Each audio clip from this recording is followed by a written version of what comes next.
Estás en llamada del terror.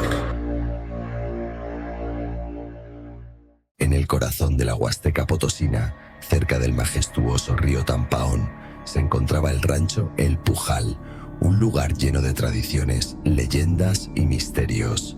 La vida en este rancho giraba en torno al río. Durante años, los hombres del lugar habían trabajado extrayendo arena de sus profundidades, una tarea que requería paciencia y fortaleza. Sin embargo, este trabajo también traía consigo historias que se murmuraban con temor al caer la noche. Una de esas historias era la del ahogado del río, un espíritu que, según los ancianos del rancho, rondaba las aguas oscuras después del anochecer. Decían que era el alma de un hombre que murió trágicamente muchos años atrás, arrastrado por la corriente y devorado por los peces. Su rostro, aseguraban, estaba desfigurado, un recordatorio de su trágico destino. Las advertencias eran claras. No se acerquen al río de noche, repetían los mayores. Pero como suele suceder, los más jóvenes del rancho desafiaban estas prohibiciones, creyéndolas simples cuentos para asustarlos. Entre ellos estaba Pedro, un muchacho de 17 años, testarudo y curioso, que no creía en fantasmas ni en leyendas. Era una noche cálida, con la luna llena reflejándose en las tranquilas aguas del Tampaón. Pedro había pasado todo el día ayudando a su padre a reparar el techo de su casa y estaba agotado, pero una inquietud lo consumía.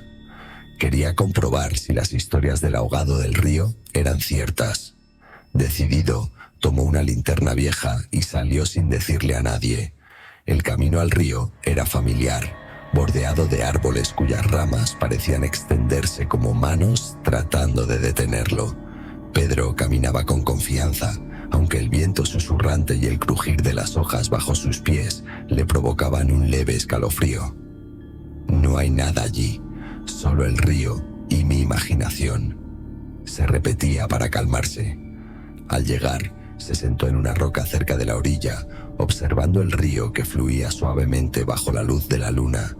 Todo estaba en calma, salvo por el sonido del agua y el canto ocasional de un grillo. Pero de repente, un ruido rompió la tranquilidad. ¡Splash! Pedro se levantó de un salto, enfocando su linterna hacia el agua. Había jurado escuchar cómo alguien se lanzaba al río, pero no veía a nadie. Se quedó inmóvil, escaneando la superficie. Entonces lo escuchó. Un gorgoteo profundo, como si alguien estuviera luchando por respirar bajo el agua. La linterna temblaba en su mano, mientras dirigía el haz de luz hacia el origen del sonido. Fue entonces cuando lo vio. Una figura emergió lentamente del río, con movimientos torpes, como si estuviera hecha de barro y agua. Su piel era pálida, casi traslúcida, y su rostro... Pedro sintió un nudo en el estómago. El rostro estaba desfigurado, mordisqueado, como si miles de pequeños dientes hubieran arrancado pedazos de carne. Los ojos, hundidos y oscuros, parecían mirarlo directamente, vacíos pero llenos de algo indescriptible. El ahogado extendió una mano hacia Pedro, con dedos largos y huesudos, goteando agua. Pedro quiso moverse, correr, pero sus piernas no respondían. Fue entonces cuando el ser habló, con una voz que resonaba como el agua fluyendo en un cañón. ¿Por qué viniste? El sonido era apenas un susurro, pero el terror que provocaba era ensordecedor. Pedro finalmente reaccionó y retrocedió, tropezando con una raíz. Cayó al suelo y perdió la linterna, quedando en la penumbra. El ahogado comenzó a avanzar, arrastrándose fuera del agua, dejando un rastro de limo y arena. Pedro se levantó tambaleándose y corrió hacia los árboles, sin mirar atrás. Podía escuchar el chapoteo de agua y un eco de pasos pesados detrás de él.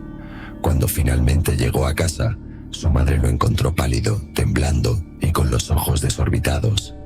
Pedro trató de explicar lo que había visto, pero sus palabras eran incoherentes.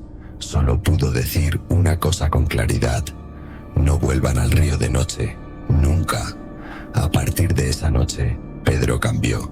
Su carácter alegre y desafiante desapareció y se convirtió en un joven callado y retraído. Nunca volvió al río, ni siquiera durante el día. Pero eso no fue lo más inquietante. Unas semanas después, otros habitantes del rancho comenzaron a reportar cosas extrañas. Algunos decían escuchar chapoteos en el agua cuando no había nadie cerca. Otros afirmaban ver una figura blanca caminando por las orillas al caer la noche. Pero lo más aterrador eran los testimonios de aquellos que juraban haber escuchado al ahogado llamándolos por su nombre. Los ancianos, preocupados, decidieron hacer un ritual para calmar al espíritu del río. Llevaron ofrendas al agua, flores, velas y comida. Rezaron por el alma del ahogado, pidiéndole que encontrara la paz. Pero la leyenda persistió, como un eco que se niega a desaparecer. Incluso ahora, quienes visitan el rancho El Pujal y el río Tampaón son advertidos: no vayan al río después de anochecer. Y aunque muchos piensan que es solo una vieja historia, hay quienes saben la verdad, porque a veces, entre el susurro del viento y el murmullo del agua, se puede escuchar la voz del ahogado del río preguntando: ¿por qué viniste? Estás en Llamada del Terror. No olvides suscribirte en Llamada del Terror y darnos like.